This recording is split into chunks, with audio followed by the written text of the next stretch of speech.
Bueno, eso, hoy hablaré bastante de forma resumida sobre la construcción del Estado feminista, bastante en general. Me temo que igual queda un poco abstracto en principio, pero luego, precisamente por eso, ellas lo van a poner en tierra, estoy convencida, de algunas ideas que igual os resultan un poco abstractas. ¿Por qué? Porque, bueno, normalmente cuando hablamos de construcción estatal feminista, hay que empezar hablando de qué es el Estado, de qué es la construcción estatal, de qué es la construcción estatal democrática, ¿no? En el sentido de que cuando decimos feminista nos referimos a democrática, ya que hoy en día cuando hablamos de la democracia suele tener la democracia en la que vivimos, aparte de liberal y capitalista, lleva un adjetivo siempre silenciado a gritos, que es el de patriarcado, ¿no? Y entonces en este caso, claro, ¿cuál es el análisis cuando empezamos a hablar o por dónde debería ir el análisis, por dónde empezar a hablar de la construcción del Estado feminista? Pues en principio por un análisis de cómo funcionan, o así es como yo he empezado, de cómo funciona el poder, cómo se reproduce el poder en las democracias actuales, ¿no? Es decir, empezar un poco por diagnósticos en el sentido menos positivista, lo del diagnóstico quiero decir, ¿no? Entonces eso, a la hora de responder, ¿verdad? Un primer objetivo sería responder qué tipo de características tendrá ese Estado feminista, ¿no? En realidad de eso hablaré más hacia el final y sobre todo en forma de preguntas, más que una caracterización, porque me parece que es muy importante y necesaria hacer primero una reconceptualización de lo que pensamos por Estado, porque si no, al decir Estado feminista, al final la gente vuelve a reproducir su concepción, normalmente liberal, a medias marxista, que también es a medias liberal, ¿no? del Estado. Entonces, bueno, hace falta una reconceptualización del Estado y de la democracia también, porque la democracia ha sido pensada por hombres y por un pensamiento heterosexual. Entonces, claro, cuando también hablamos de democracia, normalmente introducimos los mismos ejes de la democracia liberal y heterosexual, o sea, heteropatriarcal, ¿no? También un apunte, que de esto no voy a poder hablar, pero de esto quiero decir de la violencia. En concreto, porque sería parte muy importante de la reflexión del Estado vasco y la construcción estatal, el Estado feminista, el vasco también, el catalán, lo que sea. Entonces, sí puntualizar que no creo que el Estado sea más ni menos violento que la comunidad, ¿no? O que la familia. Y que por tanto, sabiendo que hay corrientes dentro del feminismo, ¿no? Que ven al Estado como algo a aniquilar por ser lo más violento que hay, pues recalco que no es ni más ni menos violento que la familia o la comunidad, lo que pasa que es mucho más efectivo, haga lo que haga, es decir, a la hora de matar y a la hora de imponer igualdad socioeconómica, ¿no? Es decir, para mí ese es el concepto, ¿no? O lo que hay que tener en cuenta. ¿Y eso por qué? Por lo que decía, la violencia, que no lo voy a poder explicar, pero tendemos, digamos, a siempre, como no nos gusta, a dejarla a un lado, ¿no? Y pensar que además, dejándola a un lado, la reflexión sobre la violencia, parece que dejamos de ejercer violencia. Y no, ejercemos violencia constantemente y creo para montar un sistema político en el que uno de los objetivos sería reducir una serie de violencias, primero hay que hacer el análisis de cómo se ejerce la violencia, ¿no? Cómo nos la ejercen y cómo la ejercemos, ¿no? Ya sea por diferentes capitales económicos, simbólicos, lo que sea. Bueno, entonces empezando, dividido más o menos en 4 partes y la primera es la democracia patriarcal, ¿no? Es decir, la reproducción de la democracia patriarcal. Yo normalmente suelo hablar de democratización, no de democracia, para entenderlo en un sentido de proceso, ¿vale? Por eso suelo decir construcción estatal. Lo que pasa en castellano es feo, porque en euskera decimos estatugintza, que es como mucho más una palabra más suave, construcción estatal, no, pero digo construcción ahí para recalcar proceso, es decir, el Estado se hace, igual que la democracia, todos los días, ¿no? O sea, entonces la democratización, porque al final nunca va a haber un sistema enteramente democrático en el que todo el demos se gobierna a sí mismo, pero sí hay procesos de democratización, ¿no? Que es lo que yo creo que hay que analizar y ver, ¿no? Pues los últimos 50 años, ¿qué procesos de democratización ha habido? ¿Cuáles nos han venido estupendamente a las mujeres? ¿Cuáles no? Y qué vamos a coger de ahí y qué no. Es decir, ¿no? A la hora de analizar el último siglo y los últimos 50 años de estado de bienestar. Y ahí puntualizar, esto es, ¿no? A la hora de analizar cómo se reproduce, es decir, los circuitos de poder en la democracia, que es un análisis que hay que hacer antes de, digamos, de plantear nuevas democracias, incluso sean participativas o deliberativas o lo que sea, que normalmente son todas liberales también, pues Es decir, coger ese objeto y decir, bueno, exactamente cómo se reproducen esos capitales que decíamos, no el capital solo económico, sino el simbólico, el social, el político, en concreto en las sociedades democratizadas o en democratización, ¿no? Ahí decía una primera definición de democratización, que podría ser, digamos, un proceso de institucionalización mediante el que se va incluyendo, ¿no?, a la población dentro de la gobernación o del sistema de gobernación, y también la democratización como un sistema que reproduce determinadas diferencias y determinadas igualdades de una determinada manera también, ¿no?, digamos, para diferenciarlo de otros sistemas políticos, el sistema democrático.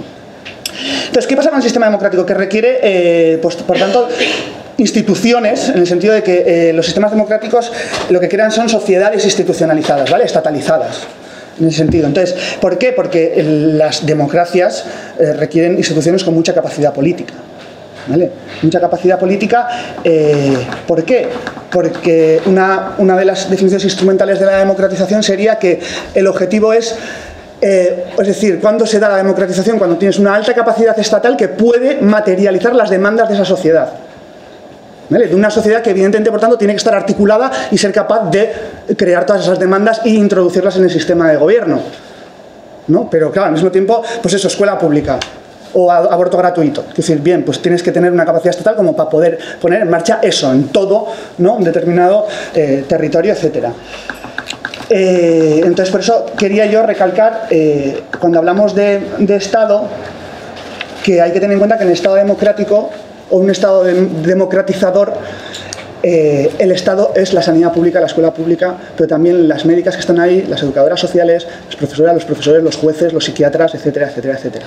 O sea, es todo un sistema, los sindicatos, es todo un sistema en el que al estatalizar la sociedad, precisamente para poder intervenir en esa sociedad, ¿vale? ¿Por qué? Porque evidentemente un Estado democrático interviene en todo lo que producimos, porque parte de eso, parte o casi todo nos lo quita Hacienda, por ejemplo, quiero decir, ¿no? O sea, quiero decir, es una abstracción, el Estado interviene en lo que producimos, lo coge, y el objetivo, ¿cuándo ocurre esa democratización? Cuando lo que ha cogido lo invierte en esa materialización de las demandas de esa sociedad. Claro, porque puedes tener un Estado con alta capacidad política y que sea autoritario, es decir, que no tenga en cuenta, ¿no?, esas demandas sociales, es decir, esas demandas de la población.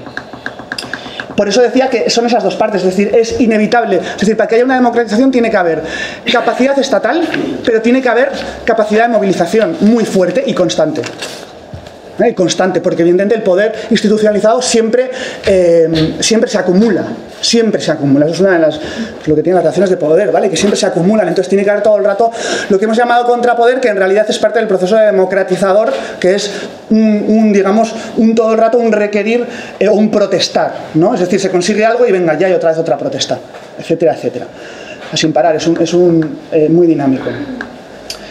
Voy a ir un poco más rápido porque es que, quiero decir, no he pasado de la primera hoja. ¿Y cuánto voy ya? Igual 10 minutos, ¿no? 8. Sí. Vale, entonces, aquí una de las reflexiones, que claro, no nos va a dar tiempo de, y aparte que yo creo que ya mucha gente tiene más o menos perfilado qué es el patriarcado, más o menos. Lo que sí quería responder, o sea, relacionar, es que la democratización, para que pueda ser, es decir, aparte de un proceso de despatriarcalización y aparte de ser un proceso de institucionalización, es un proceso de empoderamiento constante. Es decir, toda esa institucionalización y todas esas plataformas que necesitan esa capacidad política enorme tienen que estar al servicio de un empoderamiento constante de la ciudadanía, porque sin ese empoderamiento ciudadano, más que decir cómo hacer, se trata de dar instrumentos para que ocurra ese empoderamiento, porque sin ese empoderamiento no puede haber una democratización. ¿Vale? O sea, es decir, por mucho que tengas esas capacidades políticas o un Estado potente. Entonces, ¿por qué hay que coger el Estado y por qué hay que hacerlo feminista? Sería la segunda parte, ¿no? Primero, porque el núcleo orgánico y productivo del Estado, como he dicho, lo hacen los padres y las madres, las sindicalistas, los movimientos, los medios, la sanidad, las médicas, los médicos, los profesores, los periodistas, y casi todos son patriarcales. El segundo punto, porque la construcción estatal es un conjunto de microprácticas, que es un poco lo que quería decir. Una construcción estatal democrática es un conjunto de microprácticas esparcidas en la sociedad, ¿vale? Por eso la diferencia muchas veces entre construcción del pueblo, que suena también horrible, y construcción del Estado, es que esto en euskera suena de otra manera, herrigintza, estatugintza. Es decir, esa construcción democrática no tiene ningún sentido, esa separación en algunos ámbitos de construcción del pueblo y construcción del Estado, ¿vale? Porque depende de qué Estado, si estás construyendo un Estado democrático, tus prácticas de hacer pueblo, de construcción de pueblo, o de, llamamos auzolán, ¿no? De crear prácticas, digamos, más locales y más municipales, etcétera, también se introducen dentro de esa construcción estatal democrática, ¿vale? Es decir, en determinados ámbitos esa separación muchas veces no tiene esa separación que hacemos, muchas veces de institución, movimiento social, ¿no? Contrapoder o lo que sea, ¿no? Es decir, sí, pues se puede hacer esa división analíticamente, pero claro, en los estados democratizadores se trata de que es que todo el mundo está haciendo esa estatalización, esa construcción estatal todo el rato, ¿vale? La profesora de la universidad, la profesora de escuela también hace las dos cosas, puede tener un discurso y una práctica en la que está haciendo tanto construcción del pueblo, ¿no? En el sentido más democrático, como construcción estatal, ¿vale? Es decir, qué ideas de, qué conceptos de su comunidad, ¿vale? Qué referencias, etcétera, etcétera, etcétera. Y un último punto dentro de este apartado, ¿no? Y es que, claro, lo que ha pasado es que cuando se han dado, digamos, dentro de la época moderna ya, una igualdad socioeconómica, es una igualdad que se ha tenido que imponer, ¿vale? Es decir, evidentemente se ha conseguido mediante luchas, pero la igualdad no pasa, no ocurre, no aparece. O sea, la igualdad se hace. Es decir, y en este caso se impone, puede dar muchas maneras, pero quiero decir, cuando tú quitas rentas a algunos y no a otros, o sea, estás imponiendo una determinada igualdad. Cuando tú quitas, por ejemplo, rentas del capital, es decir, cuando en Hacienda, es decir, depende de qué tipo de fiscalidad y qué diseño fiscal hagas, al final es eso, ¿no? Es decir, tu diseño fiscal es una manera de imponer, o no, o sea, de imponer igualdad o de imponer desigualdad, ¿no? En el sentido de ese concepto de imponer, ¿vale? Es decir, que es obligatorio, que se hace mediante estructuras de Estado, ¿vale? Que no ocurre. Sobre todo la igualdad como mantenida en el espacio y en el tiempo, ¿vale? Es decir, como una práctica, claro, que tiene que sostenerse en años, en generaciones, en tiempo, o sea, que no es una práctica de igualdad un fin de semana ahí, ¿no? Sino que, en fin. Y, bueno, pues eso decía, que dicha igualdad se impone mediante Hacienda, la policía, el sistema judicial, el sistema escolar, la sanidad pública, etcétera, etcétera. Claro, esos son los sistemas democratizadores, no lo que tienen. Y bueno, lo del patriarcado, eso es lo que quiero decir, que no nos vamos a meter ahí, pero bueno, un poco una pincelada al sistema patriarcal. Este sería el tercer apartado, un poco lo que he dicho al principio, ¿no? Primero explicar un poco la construcción estatal, la democracia, el concepto de democratización, ahora pasar un poco al concepto de democracia patriarcal, que es el patriarcado, ¿vale? Es decir, estoy dando simplemente apartados, que luego habría que entrar en cada apartado y reconceptualizar todos los apartados. El sistema patriarcal como sistema que divide el espacio en público y privado y a los seres por determinadas categorías como sexo o raza, ¿no? Que en este caso voy a usarlas casi como sinónimos. Y la sociedad patriarcal es aquella sociedad que asigna el capital a través de esa división de espacios y de seres, ¿vale? Patriarcal liberal, claro. Hablando dentro de la época, cuando digo época moderna, es a partir de la Ilustración. Bueno, se considera así. Entonces la sociedad patriarcal sería la que asigna el capital, ya sea simbólico, cultural, es decir, formación, conocimiento, etcétera, en base a esta división sexual, esta marca racial o sexual, ¿vale? Entonces el espacio público y por tanto el hombre moderno se crea mediante la exclusión de los cuerpos sexualizados, racializados. Igual que en el sistema esclavista los cuerpos racializados, no, los negros no son los diferentes, son los explotados, ¿no? En los sistemas patriarcales la mujer no es diferente, es explotada. Es decir, y este concepto me parece básico, ¿no? Porque si no parece que es que hay que celebrar las diferencias y todas las diferencias no, porque hay diferencias que son explotación. O sea, porque al final las diferencias sociales normalmente son categorías para clasificar la sociedad y para poner en esas clasificaciones determinados seres con determinadas funciones y hacer una jerarquía entre todos esos seres. Entonces, eso es lo que tiene el sistema, o sea, eso es precisamente lo que definiría para mí muy bien el sistema patriarcal, ¿no? Y hay una cosa que siempre se dice, ¿no? No es que los hombres en el sistema patriarcal hagan aquello o aquellos trabajos que más valor tienen, sino que todo lo que hagan coge valor, ¿vale? Entonces, y eso aquí siempre ponemos el ejemplo de Basque Culinary Center porque es como, vale, sobre todo, en fin, allí. Entonces, explica. Bueno, lo del Basque Culinary Center se ha creado una carrera y un centro que se llama Basque Culinary Center en donde internacionalmente ha cogido mucho prestigio y digamos que es la representación de la comida y gastronomía del País Vasco, etcétera. Y son todos hombres, ¿no? Entonces, la primera vez que se profesionaliza la cocina, donde ha estado toda la vida las mujeres, son hombres. Entonces, pues eso digo, entonces de repente ha cogido un valor la gastronomía, bueno. O sea, bueno, a ver si eso es que hay preguntas, en fin. O sea, toda una literatura se ha creado para convertir la gastronomía como en conocimiento, ¿no? Un arte y en conocimiento y el valor cognitivo, entonces te van metiendo una serie de... Cuando llevamos toda la vida cocinando, no sé, ¿no? Y ahora de repente cuando cocinan ellos es conocimiento, arte... En fin. Entonces, bueno, ya, vale, objetivos de un Estado feminista. Dicho así, un poco rápido y mal, porque objetivos hay, claro, depende de qué feminismo, en fin, luego ahí habrá toda una lucha entre, ¿no?, cuáles son los objetivos, pero bueno, dicho rápido. Primero, la desaparición de las clases socioeconómicas, por ejemplo, propietario-trabajador, y con ello la desaparición de las clases políticas hombres-mujeres. O sea, esa categoría hombre-mujer como una categoría política, sociopolítica e incluso socioeconómica. Entonces, es lo que decía un poco y lo que decía Wittig, ¿no?, que la mujer no es una diferencia a celebrar, no es diferente al hombre, sino subordinada al hombre. Segundo, la desaparición de la categoría de sexo como categoría política, igual que la categoría de política de raza. No se va a admitir una sociedad que se organiza en base al sexo, igual que no es aceptable una sociedad organizada en base a la raza, donde se racializa o sexualiza a la mitad de la población para poder explotarla. Tercer punto, ruptura explícita del contrato social, que eso es donde se basa, digamos, toda la literatura de la época moderna y todo el liberalismo y las democracias liberales se basan en el contrato social. Eso Peitman podéis leer, que es la que habla de contrato sexual, es decir, el contrato social se basa en un contrato sexual. El contrato social es de lo que hablan básicamente todos los politólogos que habéis leído, Hobbes, Rousseau, Locke, Rawls, Habermas, ¿vale? Todos los que tienen hegemonía también, ¿no?, hay que decir.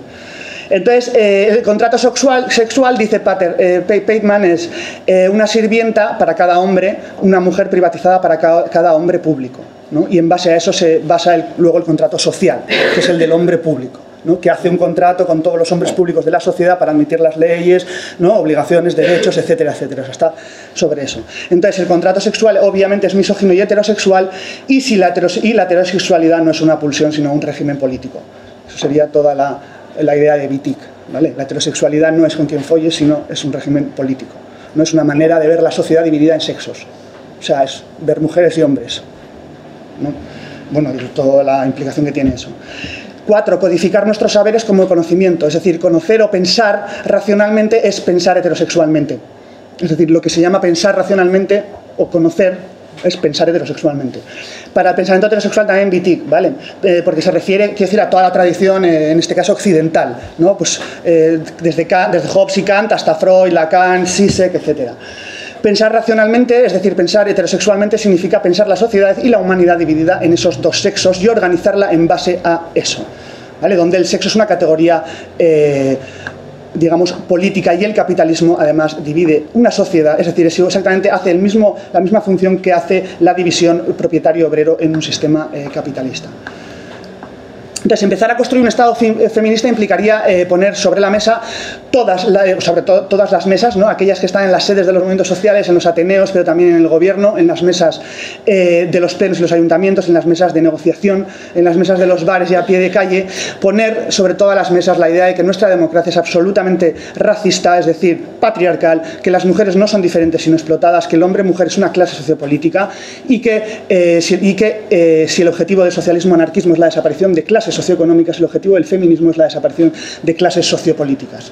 En este caso, además siguiendo con la idea de Wittig de que la mujer es un eunuco, ¿no? Es decir, nunca es protagonista de su vida ni de la historia, sino sirvienta siempre de los protagonistas de la historia, ¿no? Y que esta sexualización, racialización se hace desde que nacemos, ¿no?, y se nos pone vagina, ¿no?, mujer, vagina, ¿no? Entonces, en cuanto se nos marca con ese sexo, perdemos ya el derecho a ser protagonistas, ¿vale?, directamente, nada más, y quedamos racializadas o sexualizadas para toda nuestra vida, ¿vale? Lo primero que van a ver es mujer, y si ven presidenta va a ser presidenta mujer. Quinto objetivo, creación de una democracia feminista. Para ello hay que identificar los mecanismos que decíamos de explotación que crean hoy en día ya las sociedades democráticas. ¿Qué tipo de sociedades tenemos? Que en este caso yo aplico las definiciones de Foucault, que son sociedades disciplinadas, regularizadas, controladas, cómo funcionan, en qué se basan y hasta qué punto han sido condición de posibilidad de una cierta democratización también, ¿vale? Es decir, cómo ha funcionado ahí toda el biopoder, es decir, la disciplinación, ¿no?, para poder conseguir, claro, digamos, sociedades masivas alfabetizadas, en fin, pasadas por la escuela, por la sanidad, etcétera, etcétera. Eso qué pros, qué contras y hasta qué punto se puede crear una sociedad democrática sin tener, por ejemplo, una sociedad disciplinada. Son preguntas, que digamos que introduzco todo el rato en ese análisis y esa reconceptualización de lo que, o sea, que habría que hacer, en mi opinión, a la hora de empezar a hablar y voy a ir ya hacia la última parte porque me estoy pasando un montón, ¿no? Me he pasado mucho. Ahorita. Hoy falta zaizkit, Miguel.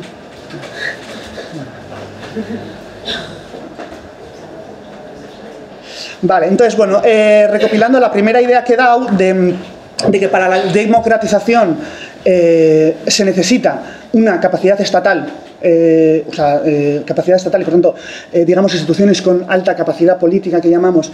Me refiero a la capacidad política como capacidad de creación de la realidad social y política, ¿vale? Es decir, qué organismos, qué mecanismos, qué tipos de institucionalización tienen hoy en día mayor capacidad para crear realidad política y realidad social. Eso por un lado, para mí el Estado es uno de los que, del que más capacidad para crear realidad política tiene, y por otro lado esa sociedad organizada que articula esas demandas y las introduce en el gobierno. Y precisamente porque estas dos características son las características de la democratización, por eso decíamos que como objetivo, desde un punto de vista feminista, la cuestión era aquí y ahora. Aquí y ahora quiere decir en Europa, Cataluña, aquí y ahora. No África, en este momento aquí y ahora, no es la desaparición del Estado, sino su captura por nuestra parte. Vale. Para ir terminando, como se dice en la ponencia llamada La paz no existe, el feminismo sí, de un curso que se preparó en el País Vasco este verano pasado sobre una relectura, aquí tenemos a una de las directoras de aquel curso, de una relectura del conflicto político vasco armado feminista, una relectura feminista del conflicto. Bueno, es una ponencia que se puso allí, o sea que solté allí, y entonces ahí se decía que nuestro conflicto político es que la violencia contra las mujeres es parte del funcionamiento normal, es decir, pacífico, de la democracia. No se considera que hay un conflicto político por el hecho de que seamos violadas o asesinadas cada día regularmente. No hay ningún comité internacional de pacificación ni de desarme de los hombres, porque el asesinar mujeres que cobren menos, que trabajan gratis, que sufran humillación y mutilaciones constantes, no solo físicas sino simbólicas, todo eso es parte de ese funcionamiento normal, de la normalidad que llamamos democrática, patriarcal, pero eso hay que decirlo de patriarcal, no es decir heterosexual y racista, que divide su sociedad en hombres y mujeres precisamente para poder explotarlas.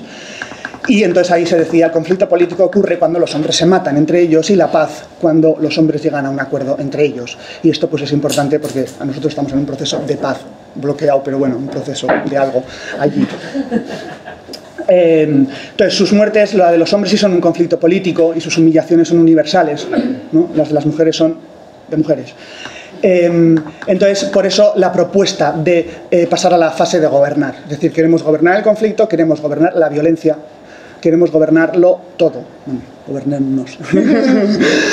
Nosotras no hablamos de consenso racional, de universalidad, de paz, de moral y de convivencia. Hablamos de discursos e ideología, hablamos de violencia y de hegemonía, de la vida, del cuidado, del sentido y del poder.